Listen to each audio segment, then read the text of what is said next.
ముఖ్యంగా ఇటువంటి కార్యక్రమాల్లో పాల్పంచుకోవటం నాకు చాలా సంతోషం. ఎందుకంటే మా కుటుంబం నమ్మే సిద్ధాంతం, మాకు భగవాన్ శ్రీ సత్యసాయిబాబా వారు నేర్పించింది ఏంటంటే, నాకు వాళ్ళు నచ్చిన అతి ప్రియమైనది ఏంటంటే మానవ సేవే మాధవ సేవ. ఏదో భగవంతుడు సేవించే దానికంటే మన తోటి మానవులకి అవసరంలో ఉన్నప్పుడు ఏదో ఒక రూపాన సహాయం చేస్తే అదే భగవంతుడికి సేవ చేసినట్టు నేను భావిస్తాను. ఎందుకంటే మనం అందరం ఆ భగవంతుడి సృష్టి కాబట్టి ఒక మనిషి సహాయం చేసుకున్నా ఆ భగవంతుడికి సేవ చేసినట్టే. ఏదో పెద్ద యజ్ఞాలు మన స్థాయికి మించిన రథాలు చేసేదానికంటే చేయొచ్చు, చేయకూడదని నేను చెప్పడం లేదు, నేను నాస్తికత్వాన్ని నేను చెప్పటం లేదు. దాంతోపాటు మానవ సేవ కూడా భగవంతుడిని చేరేదానికి సులువైన మార్గం అని నేను నమ్ముతున్నాను. నేనే కాదు, మా పెద్దవాళ్ళు చాలామంది నమ్ముతున్నారు. మైడియర్ వాస్తవాలు అందరికీ తెలుసు.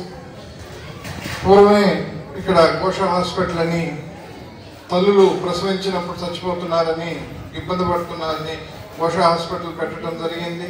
మా పూర్వులు అప్పుడు రాణి గారు వారి సొంత నిధులతో, వారి పుట్టింటి నిధులతో, ఇక్కడ మా డబ్బులతో కాకుండా వారి పుట్టింటి నిధులతో 1930లోనే ఘోష హాస్పిటల్ పెట్టడం జరిగింది. 1880లోనే 1874లో పూర్ హౌస్ ట్రస్ట్ వెంకటగిరిని పెట్టి ఒక గ్రామాన్ని ఆ పూర్ హౌస్ ట్రస్ట్కి ఇచ్చి, పూర్ హౌస్ ట్రస్ట్లో దాదాపు 300 మందికి 3 పూట్ల భోజనం పేద ప్రజలకు వెంకటగిరిలో పెట్టడం జరిగింది. ఎందుకంటే అన్ని దానాల్లో అన్నదానం చాలా గొప్పదంటారు. ఆ సిద్ధాంతం నమ్మి అంటే కోఆపరేటివ్ సొసైటీ అని పెట్టి ఆ పడిన ఎంఆర్పీ రేట్, అప్పుడు ఎంఆర్పీ ఉందో లేదో నాకు తెలియదు, దాని నియమనాలు, ఆ పడిన రేట్కే కోఆపరేటివ్స్ వల్ల నిత్యావసరాలు ఇవ్వటం జరిగింది. ఇట్లా అనేక కార్యక్రమాలు చేసుకుంటూ పోయారు. వెంకటగిరి వాసులకు అందరికీ తెలుసు. కాబట్టి ఇటువంటి కార్యక్రమాలు మానవతా వాళ్ళు చేసినప్పుడు ఈ మీటింగ్కి నన్ను పిలిచిన దానికి నాకు చాలా సంతోషంగా ఉంది. ముఖ్యంగా ఫౌండర్ రామచంద్రారెడ్డి గారికి, వారు పెద్దవారు, రిటైర్డ్ ఉపాధ్యాయులు, ప్రథమ ఉపాధ్యాయులు, వారు చెప్పిన విషయాలన్నీ చాలా మనసుకి దగ్గరగా ఉన్న విషయాలు.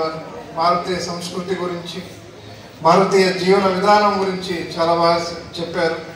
దానికి ఇంకా వెంకటగిరి చాప్టర్కి మన పీకే ప్రసాద్ సార్కి అధ్యక్షత ఇవ్వటం నాకు చాలా సంతోషం. వారికి నా వీలైనంత సహాయం ఖచ్చితంగా ఉంటుందని సభాముఖంగా తెలియజేస్తున్నాను. ఇక్కడ మెంబర్షిప్ అంటున్నారు, మెంబర్షిప్ చాలా చిన్నది. వారు చెప్పేది 600 అమౌంట్ అంటే రోజుకి దాదాపు 2 రూపాయలు. రోజుకి 2 రూపాయలు అంటే మనకి అది దేనికి రోజు దినచర్యలో ఏమీ రాదు. అటువంటిది ఒక మంచి కార్యక్రమానికి 2 రూపాయలు ఇవ్వగలుగుతున్నాం అంటే ప్రతి ఒక్కరూ ఈ ప్రాంతంలో దీన్ని ఒక అవకాశంగా తీసుకొని మెంబర్ కావాలా.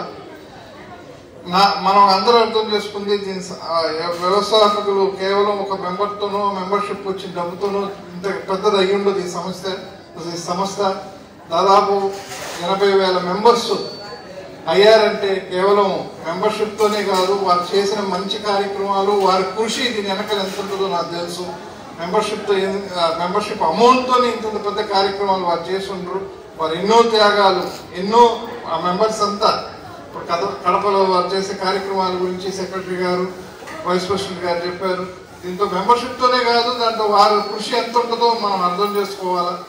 మన వంతుగా మనం వీలైనంత మంది మెంబర్స్ని చేర్పించి ఇటువంటి మంచి కార్యక్రమాల్లో వాళ్ళని భాగస్థులు చేస్తూ మనము భాగస్థులు అవుతూ ఈ సంస్థని ఇంకా మన ప్రాంతంలో అందరికీ అందుబాటులోకి తేవాలని కోరుకుంటూ మళ్ళీ నాకు ఈ అవకాశం ఇచ్చిన అందరికీ నా ధన్యవాదాలు తెలియజేస్తూ సెలవు తీసుకుంటాను.